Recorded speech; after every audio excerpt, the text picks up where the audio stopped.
여러분 안녕하십니까. 천영호TV의 천영호입니다. 오늘은 북한 핵 이야기는 잠시 접어두고 북한 미사일 문제로 넘어가겠습니다. 우선 이 문제를 이해하는데 기본적으로 아셔야 될 게 하나 있습니다. 뭐냐 하면 전 세계 모든 국가는 원칙적으로 미사일을 개발하고 시험 발사를 하고 또 보유할 권리를 가지고 있습니다. 그런데 유독 북한에 대해서만 이러한 권리 행사가 금지되어 있습니다. 어떻게 이런 일이 생겼는지 궁금하시죠? 우선 이 핵 분야에 있어서는 핵을 가져도 되는 나라, 가지면 안 되는 나라를 가르는 국제 규범이 있습니다. 바로 NPT죠. 핵 확산 금지 조약인데 영어의 Nuclear Non-Proliferation Treaty의 준말입니다.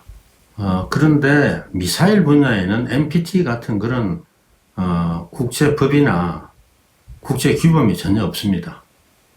국제법으로 금지되지 않는 것은 어느 나라든지 해도 상관없다는 이야기거든요.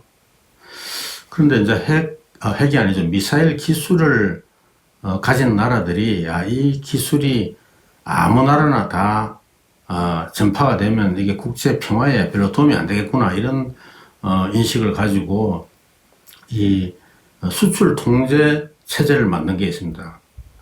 그게 바로 MTCR이라는 건데 Missile Technology Control Regime 약자죠. 미사일 기술 통제 체제라고 하는데 이 MTCR에서 합의해 놓은 거는 뭐냐 하면 사정거리 300km 이상이고 탄두 중량이 500kg 넘는 탄도미사일은 이런 걸 보유하지 않은 나라에 팔지도 말고 이걸 기술 이전도 하지 말자 하는 그런 내용이 이 합의사항 속에 들어가 있습니다. 그러니까 이거는 MTCR의 이 합의사항이라는 것은 수출 기술 이전 여기에만 적용이 되는 거고 이거는 정치적 양해 사항이지 법적 구속력이 있는 그런 합의가 아닙니다. 또 이거는 미사일 개발에는 전혀 적용이 되지 않습니다. 그래서 우리나라도 사정거리 800km, 탄도 중량 500kg까지의 이 탄도미사일은 지금 개발하고 있지 않습니까? 가끔 실험도 할 텐데 분명히 이거는 뉴스거리도 안 되고 어느 나라도 시비를 하지 않습니다. 그런데 북한에 대해서는 탄도미사일을 이용한 모든 발사가 사거리하고 관계없이 아주 포괄적으로 금지가 되어 있습니다. 심지어 인공위성 발사도 북한에는 금지가 되어 있습니다. 그런데 우리는 아무리 해도 시비거리가 안 되는 걸 북한은 왜 이렇게 금지를 당했느냐. 간단하게 설명하면 북한은 핵을 가지고 있고 이 핵 보유가 사실은 불법화되어 있기 때문에 그 연장선상에서 이 핵을 운반할 수 있는 미사일 개발도 금지가 된 겁니다. 그러니까 핵과 미사일이라는 거는 늘 같이 다니는 것이지 이게 분리될 수가 없는 거거든요. 왜냐하면 아무리 핵 탄두가 많아도 이것을 운반할 수 있는 미사일이 없으면 그건 군사적으로는 아무 의미가 없는 거죠. 무기라고 할 수가 없습니다. 그래서 이게 탄도미사일은 특히 이런 핵무기를 투발하는데 가장 적합한 수단입니다. 우선 속도가 빠르고 멀리 보낼 수 있고 그렇기 때문에 이제 탄도미사일은 특별히 규제를 하죠. 그런데 또 한 가지 의문은 언제부터 그러면 북한은 이 탄도미사일 발사가 금지되었나?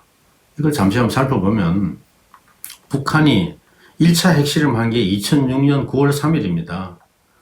제가 그날은 제가 똑똑하게 기억하는 게 뭐냐 하면 제가 육자회담 수석대표를 하면서 북한의 핵실험이 임박했다는 걸 알고 이걸 어떻게 막을 것이냐 하는 것을 협의하기 위해서 중국으로 가던 중이었거든요.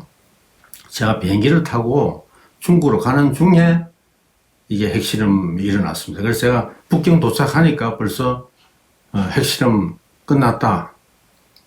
그래서 지금 제가 중국 외교부에 들어가가지고 원래는 핵실험 어떻게 막을 것인지 의논을 하려고 그랬는데 결국 이 핵실험 가지고 유엔 안보리에서 뭘 어떻게 할 것이냐, 어떻게 대응할 것이냐 이런 걸 논의하다가 돌아왔죠. 이거는 여담이고, 근데 이게 1차 핵실험 하고 나서 곧 이어서 10월 14일 날 유엔 안보리가 결의 1718을 채택했습니다. 1718은 언론에서는 북한의 핵실험에 대해서 강력한 제재를 결의했다 이렇게 주로 그게 큰 뉴스거리였지만은 사실은 그것보다 더 중요한 내용이 뭐냐면 북한에만 적용될 법을 새로 하나 만든 겁니다.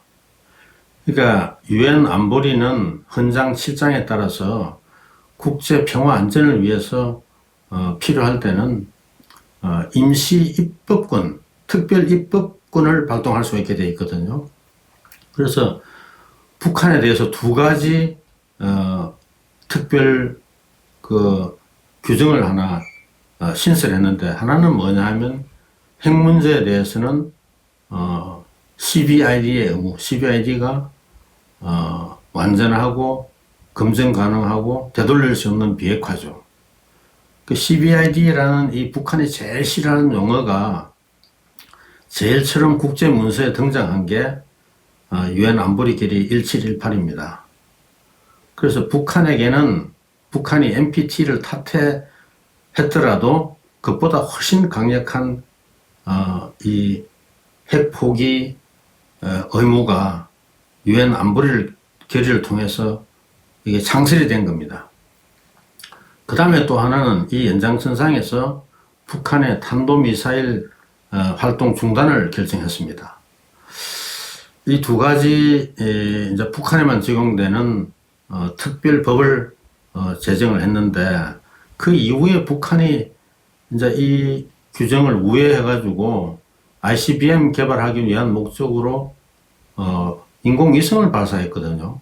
인공위성이지 이게 뭐 미사일이 아니다 하고 우기고 이런 일이 좀 생겼습니다.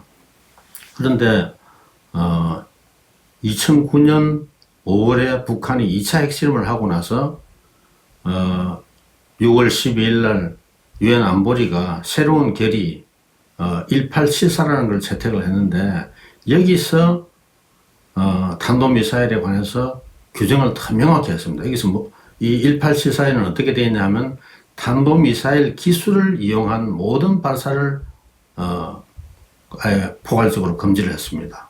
이를 통해서 인공위성 발사가 이게 합법이냐 불법이냐 하는 데는 모든 논란을 종식시킨 거죠.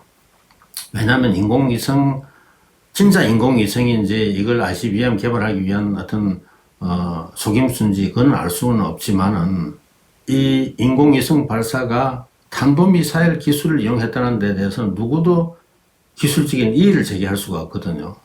근데 인공위성 발사는 ICBM 기술을 확보하는데 반드시 거쳐야 될 과정이고, 인공위성까지 발사할 실력을 확보하면 ICBM 기술의 한 80, 90%를 확보한 겁니다.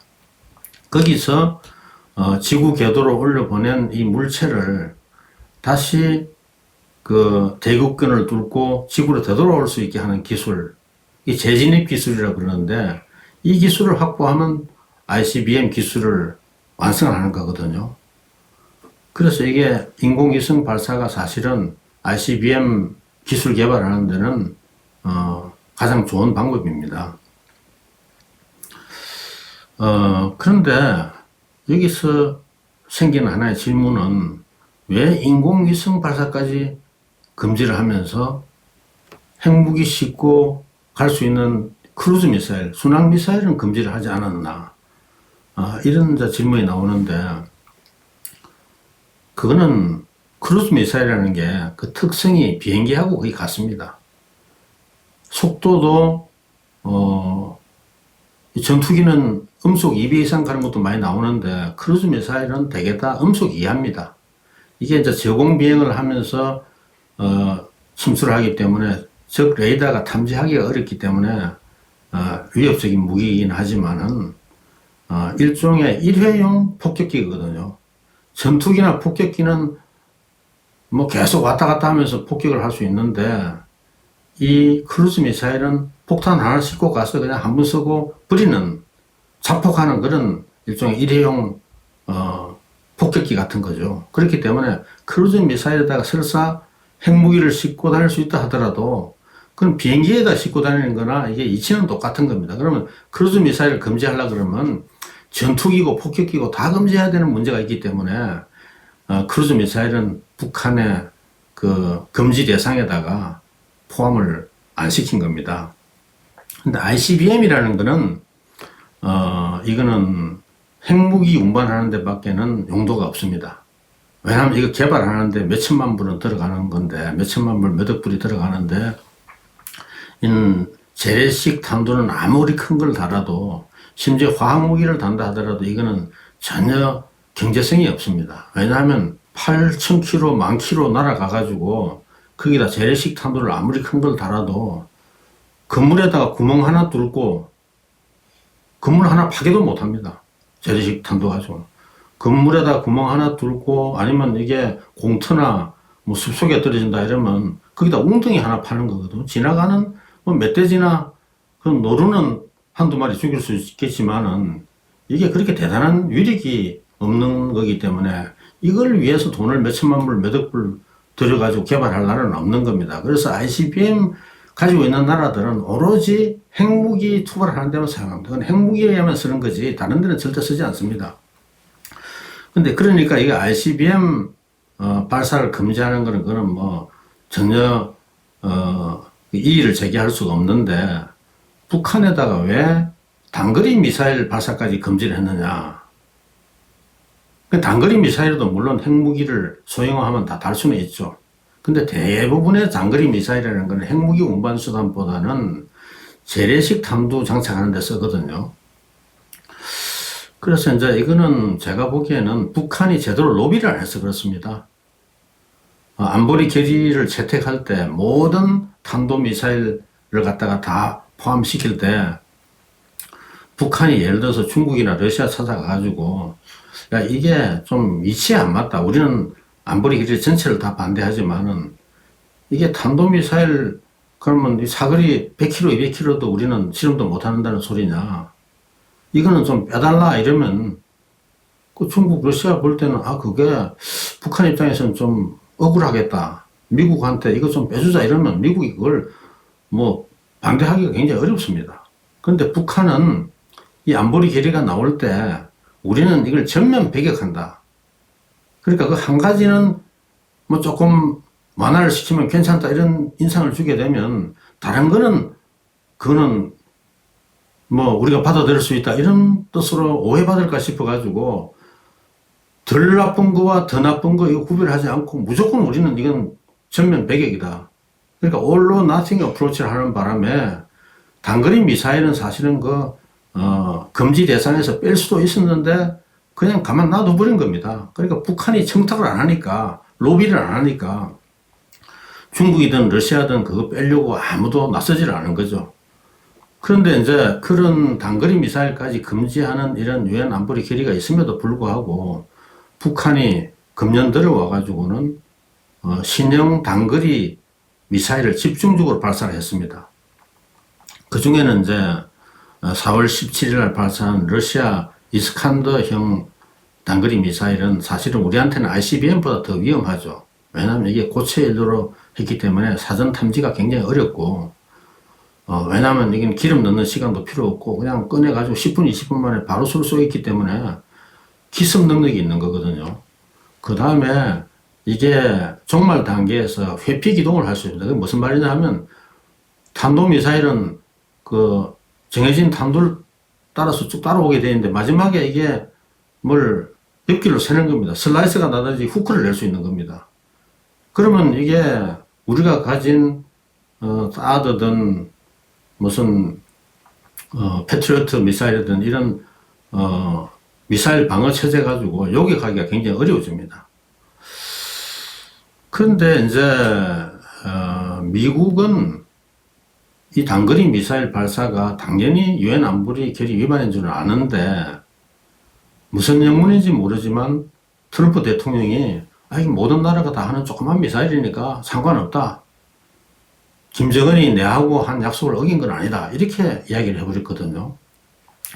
물론 엄격하게 이야기하면 김정은이 약속한 거는 핵실험 안 하는 거하고 ICBM 그 발사 안 하겠다는 그거 한 거니까 트럼프하고 약속은 안 하겠지만 그것보다 더 상위 규범인 그리고 강제성이 있는 규범인 그 유엔 안보리 결의를 위반했는데 그거 괜찮다 그러니까 결국은 어떻게 되느냐, 북한의 단거리 미사일 발사는 문제 삼지 않겠다. 그거에 대해서 어떻게 보면 유엔 안보리가 금한 조치에 대해서 미국이 면죄부를 제공해 준 겁니다.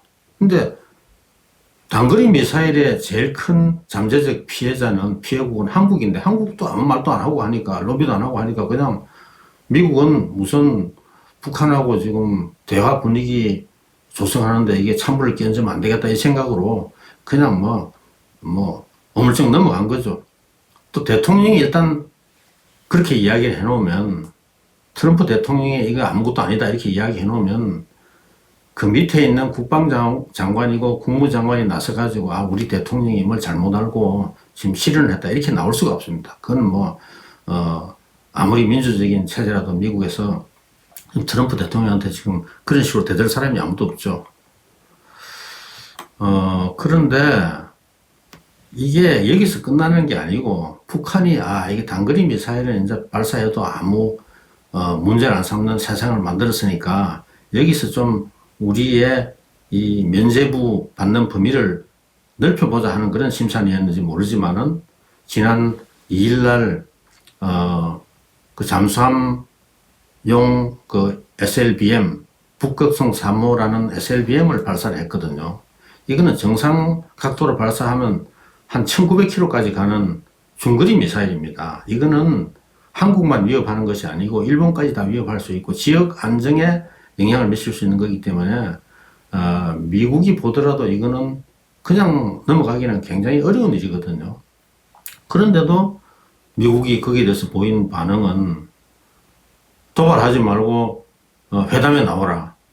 무슨 소리냐, 회담에 나오면 네 도발한 거에 대해서 내가 특별히 문제 안 삼겠다 이런 초기 메시지를 보낸 거거든요. 그러니까 지금 그때는 이미 회담 날짜를 잡아놓은 상태에서 북한이 SLBM 선거 때문에 다시 또 회담을 연기를 하고 다시 날짜를 잡고 하는 것까지는 하고 싶지 않았던 겁니다.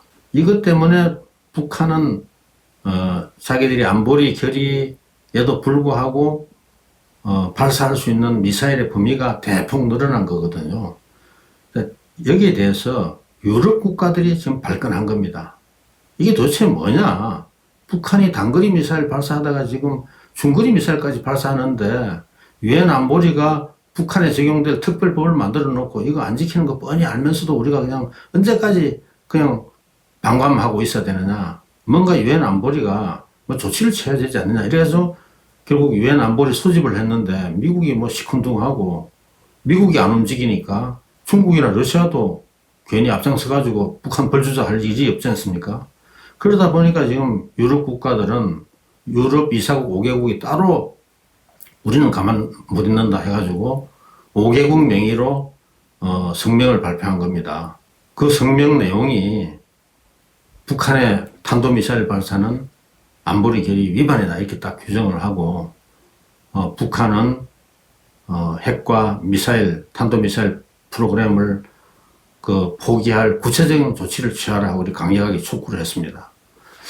그런데 이 북한 단거리, 중거리 미사일의 가장 큰 이해 당사국인 우리 정부는 지금 거기에 대해서 어떤 입장을 취했는지 잘 기억도 안 나시죠? 뭔가 거기에 대해서 우려를 표명하는 그런 반응을 보인 것 같지만은 이게 보통 사람들 머리에 남을 만한 그런 입장을 표명한 것 같지는 않습니다.